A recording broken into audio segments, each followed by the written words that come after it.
Hey everyone, John Heath here again for MiltonRose Learning with another Let's Learn video on Lord of the Flies. So if you've ever wanted to know what it would be like crash landing on a desert island without any of your teachers, then you're in the right place. So we're going to look at some of the basics underpinning the novel and the plot points. Then we'll unpick just a little bit of the key context, and then we'll unpack some of the key characters for you, just so you're really prepared for when you study this text in class. Okay, so first off, let's dive into some of the basics then. Okay, so there we are. So first off then, in terms of genre then, this is an allegorical novel. And what that means is where the characters and the setting, they actually symbolise things in the real world. That's what we call an allegory. It blends together dystopian fiction, adventure stories and psychological realism. That's a great phrase for your essays. And by blending them all together, the allegory is about human nature and what it's like to be human. And exploring the collapse of civilization within that. So it raises very profound questions when you start reading it in class about power, morality, what's right and wrong, and the thin veneer, just a thin cover of order in times of crisis. And with Golding, what he seems to be suggesting is when we put society under pressure, the rules break down and tragedy ensues. Okay, so moving forward from that, then, let's tease out some of the key plot points. Okay, so first off then, it's as the image shows, it's a group of schoolboys and they get stranded on a deserted island, and they then have to attempt to create rules and organise themselves into a society. So it's almost like society is starting again. All of the old rules don't apply and they've got to almost reform them. Then as the plot kind of continues, fear and power struggles break out as the image kind of shows, and it causes the society to ultimately break down. It just doesn't function anymore, and their behavior turns into savagery and it leads to violence and tragedy. So it's not a pleasant book in that sense. The rules that hold society together break and fracture, and they never really get them back, and violence is the inevitable kind of consequence from that. Okay, so moving forward from that, if we can, is some of the key context then, and the kind of negativity in the novel reflects a lot of the context, as we can see from that image there of the atomic bomb, which was a big kind of overshadow underneath this kind of novel, really.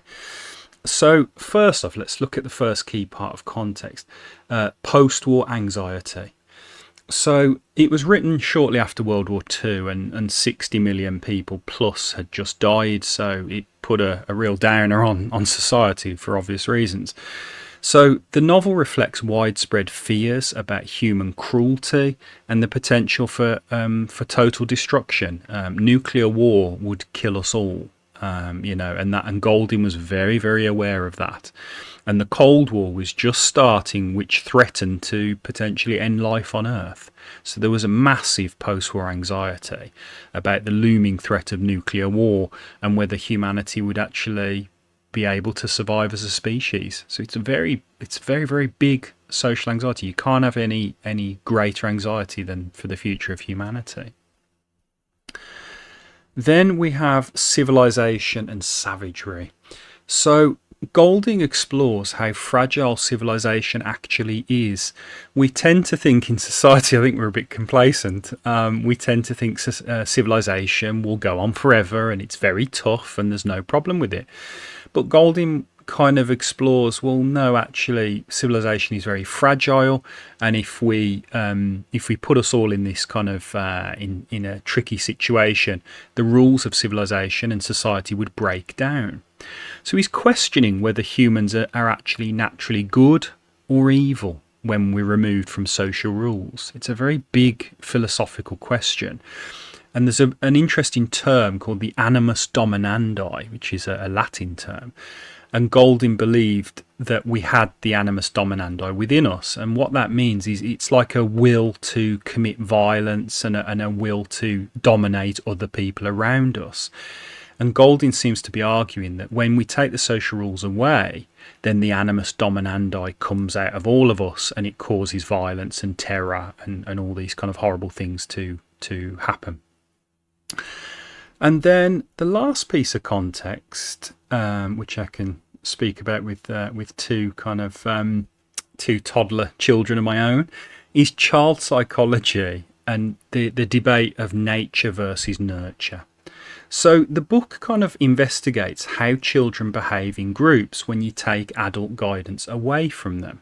Will they act, in a nice way, or will they act in a potentially evil way? Who knows? And kind of Golding is quite interested in that concept. And when the teachers are taken away from the kids on the island, they act in a really brutal way. So it's actually quite depressing in some ways. And it highlights then the effects of fear, power struggles, and ultimately the loss of innocence undergone by children. So it seems to suggest that kind of nature is a big part of deciding who we are. Once you take them away from people like parents and take kids away from people like their teachers, then all of the brutality kind of comes out. Actually quite concerning in some ways. So moving forward from that key context, let's learn about some of the characters who have to try and survive on the island. So first off, we have a character called Ralph. So he's the elected leader who tries to maintain order and civilization on the island. So in some ways, he kind of, he's a good guy, basically. He represents democracy, leadership, and the struggle to uphold the social rules on this island, which with all the kids that are struggling to kind of survive on. And he symbolises the hope for civilization, but also the fragility that it has when we place it under massive pressure, like putting all these kids on the island after the crash. Then we have a character who isn't quite as nice, Jack. Okay, so the head of the hunters, and who gradually embraces savagery and violence.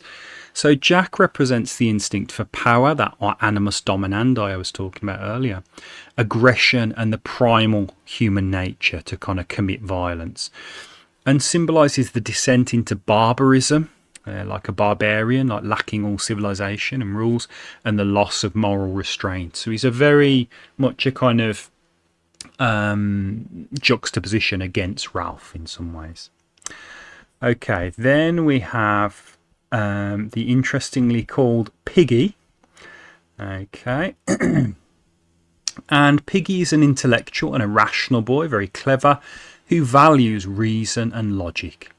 So he represents science, knowledge, and the social order. So again, a very kind of good character in that sense, and symbolises the voice of reason and the consequences of ignoring wisdom. So if you don't follow logic and rationality, then we lose our minds, and the kids do go a bit crazy when they're on the island. So Piggy tries to rein them in with rationality and logic, but sadly he's unable. Then we have Simon. So Simon is a shy, sensitive kind of character who has a deep connection to nature and morality. So I'm glad there's one of them who's kept his sanity. And he represents innate goodness and spiritual insight. He symbolises the moral compass that we should all have and the struggle between good and evil. And Simon represents goodness in this context. Then we have Roger. Okay, so Roger then is kind of not done justice by the image, because Roger is a cruel and sadistic boy, and he becomes the enforcer for Jack, the kind of tough guy who keeps everybody else in control, or under control I should say. And so therefore he represents brutality and the harshest aspects of human nature, and ultimately ends up symbolising the potential for violence and also cruelty when morality is abandoned. So when we kind of throw morality out of the window what's left to hold us back? And Roger reminds us that, well, there's nothing to hold us back then, and cruelty can kind of come from that. So a very pessimistic kind of conception of human nature that's at the core of this novel, explored through the character of Roger. Okay, right. So I know it's been a bit of a grim one. But we've had a look at some of the basics. We've teased out some of the key plot points for you about what happens to these kids on the island.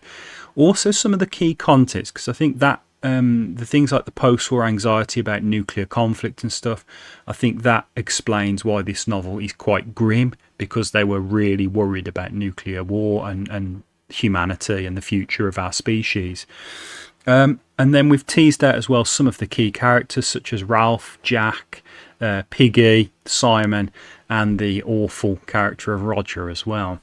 So they'll be really good for you to tease out, ready for when you're studying this text at school. So it just remains to say, if you found this video useful, please hit the like, subscribe and the bell icon. It always helps us grow. Keep your eyes peeled obviously for future videos. We upload every week most of the time, and we'll be with you soon. So thank you for listening and take care.